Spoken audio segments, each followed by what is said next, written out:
Hello students, good evening, Radhe Radhe, Ram Ram. कैसे हो आप सब लोग? एक बार जरा कंफर्मेशन देंगे कि ऑडियो वीडियो आपका सब कुछ ऑल ओके है, कोई टेक्निकल ग्लिच सेशन में नहीं है। चलिए भाई, जो भी बच्चे लाइव हैं एक बार जरा आप लोग मुझे कंफर्मेशन देंगे कि ऑडियो वीडियो आपका सब कुछ ऑल ओके है, कोई टेक्निकल ग्लिच सेशन में नहीं है। तो देखो बच्चा, आप सबको पता है कि 30 अक्टूबर को आप सब लोगों की डेट लगी थी। कहाँ पर बच्चा? हम लोगों की हियरिंग हुई है। कहाँ? कैट के अंदर, यानी कि जो आपका कैट में हमारा मुद्दा चल रहा था उसमें हमारी हियरिंग हुई है।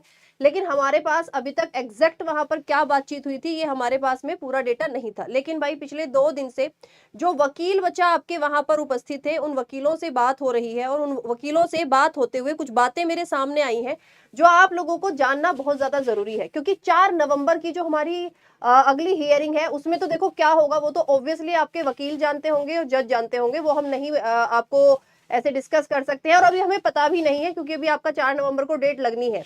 लेकिन 30 अक्टूबर को क्या क्या बात हुई थी, क्योंकि बहुत सारे यूट्यूब चैनल ऐसे हैं जहां पर कुछ भी बोला जा रहा है, कुछ भी बच्चों को बताया जा रहा है। तो कुछ वकील्स हैं जो वहां पर आपके प्रेजेंट थे और उनसे बात करने के बाद में क्या क्या आपके पॉइंटर्स निकल के आए हैं।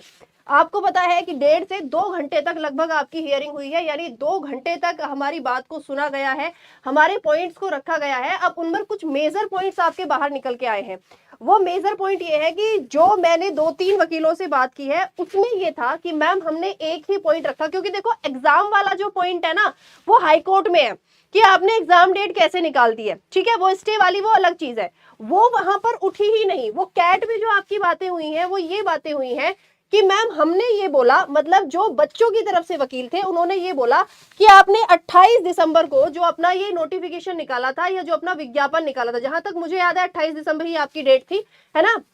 जो विज्ञापन निकाला गया था, जो एडवर्टाइजमेंट निकाला गया था, या जिसको आप शॉर्ट नोटिस बोलते हो, उसमें आपने लिखा था कि ये वैकेंसी आपकी आईटीआई के लिए रहेगी, ठीक है। चलो, उसके बाद में जब 6 साल पहले आपने ये वैकेंसी कंडक्ट कराई थी तो उस समय भी ये बोला गया था, उस समय भी बच्चा आपका ये बोला गया था कि आपका जो ये बेसिकली अगली भर्ती है वो आईटीआई वालों के लिए आएगी। इन सब के बीच में 6 साल के अंदर आपकी लाखों की संख्या में बच्चों ने आईटीआई कर ली, और वो सब बच्चे इंतजार कर रहे थे ग्रुप डी की वैकेंसी का।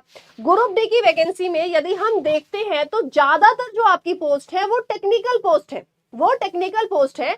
तो यहाँ पर जो आपके बच्चों की तरफ से जो वकील थे उन्होंने ये बोला कि आपने जो क्वालिफिकेशन डिसाइड की वो दिसंबर में आप कुछ और बता रहे हैं, और जब आपका फुल नोटिफिकेशन है फिर आपने 10th वालों को अलाउड कर दिया। अब ये मैम पूरी पावर किसके हाथ में है ना। बच्चों के दिमाग में क्वेश्चन आता है कि मैम कौन डिसाइड करता है किस वैकेंसी के लिए क्या क्वालिफिकेशन होगी, है ना। ये पूरी तरह से पावर रेलवे के ही हाथ में है।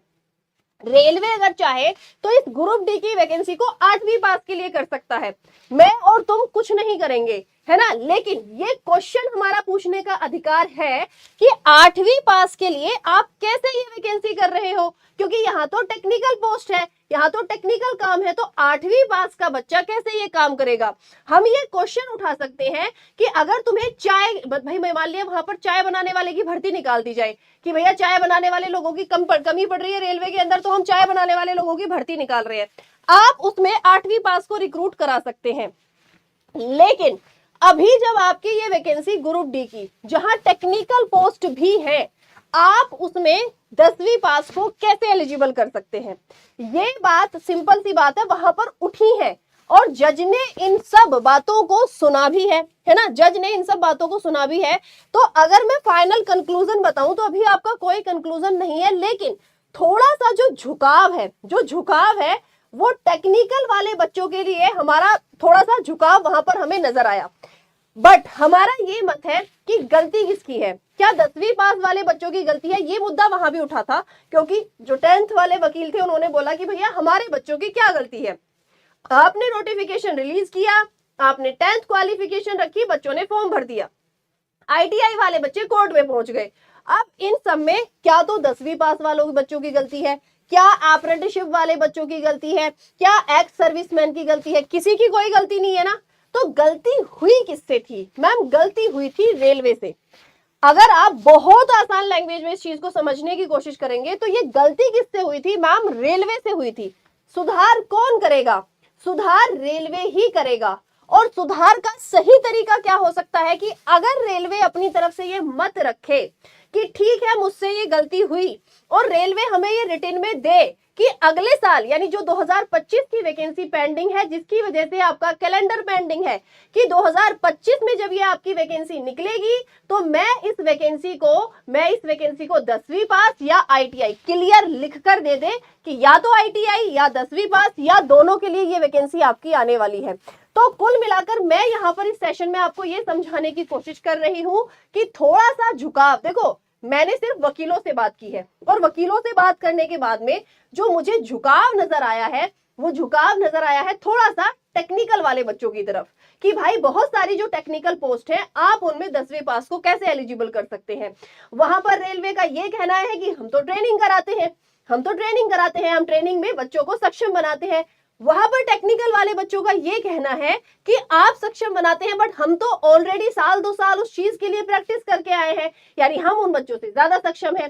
तो इस तरह की आपकी बहसबाजी। अब 4 नवंबर को देखो, अगर आपका फाइनल वर्डिक्ट आ चुका है ना, अगर आपका फाइनल वर्डिक्ट आ चुका है 4 नवंबर को आ जाता है तो एग्जाम 17 नवंबर को हो जाएगा, है ना।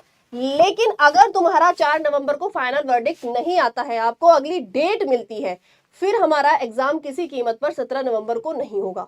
यानी 17 नवंबर को पेपर होने के 50% चांसेस अभी भी हमारे पास में है। बस रेलवे इस बार जो डॉक्यूमेंट सबमिट करे, रेलवे बहुत क्लियर भाषा में ये बोल दे कि ये वैकेंसी इस बार जैसे निकली है या तो वैसे हो जाए या वैकेंसी बढ़ा दे, है ना। वैकेंसी बढ़ाना सबसे पॉजिटिव पॉइंट है कि अगर आपकी वैकेंसी बढ़ा दी जाए तो ये सबसे पॉजिटिव पॉइंट है। तो वैकेंसी बढ़ाना मुझे सबसे आसान तरीका दिखाई दे रहा है, और जो दोनों के दोनों बच्चों के साथ में क्या होगा, एक तरह से इंसाफ होगा, मतलब एक तरह से दोनों के लिए वो जस्टिफिकेशन होगा, है ना। तो अभी देखो भाई, जितनी मेरे वकीलों से बात हुई है ना, उन्होंने यही मुझे समझाने की कोशिश की है कि मैम फिलहाल हमने अपने अपने मत रखे हैं, और फिलहाल जो आपका ये केस है वो थोड़ा सा टेक्निकल पक्ष में हमें झुका हुआ दिखाई दे रहा है, बट हम फाइनल कुछ नहीं बोल सकते, वो फाइनल तो जज ही बोलेगा जो बोलेगा। बट ये सेशन मेरा आज पहले लगाने के लिए, मतलब आपके डेट से पहले मैं सेशन क्यों लगा रही हूँ, इसलिए जिससे कि ताकि आप लोग अपनी राय मुझे कमेंट सेक्शन में, और नेगेटिव कमेंट मत कर देना।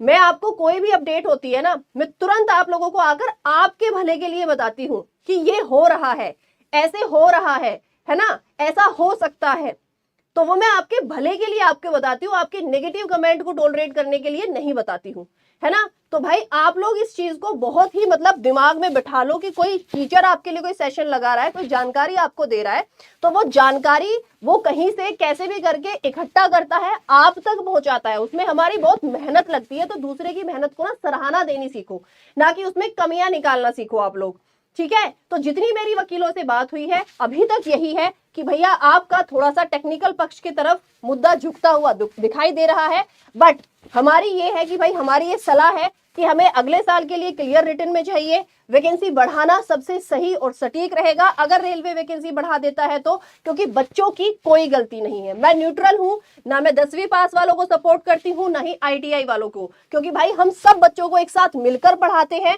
तो मैं बिल्कुल न्यूट्रल हूं और मैं दोनों बच्चों के सपोर्ट में हूं, क्योंकि दोनों बच्चों की कोई गलती नहीं है, ना 10वीं पास वालों की, ना ही ITI वालों की, ठीक है। आप लोगों की क्या राय है ये आप लोग मुझे कमेंट सेक्शन में जरूर बताएं। एक मैसेज जरूर बार बार लिखें, जरूर कमेंट करें कि वैकेंसी बढ़ा दी जाए, क्योंकि रेलवे अगर चाहे तो अभी भी वैकेंसी आपकी बढ़ सकती है। चलिए भाई, बाय बाय, टेक केयर, जय हिंद।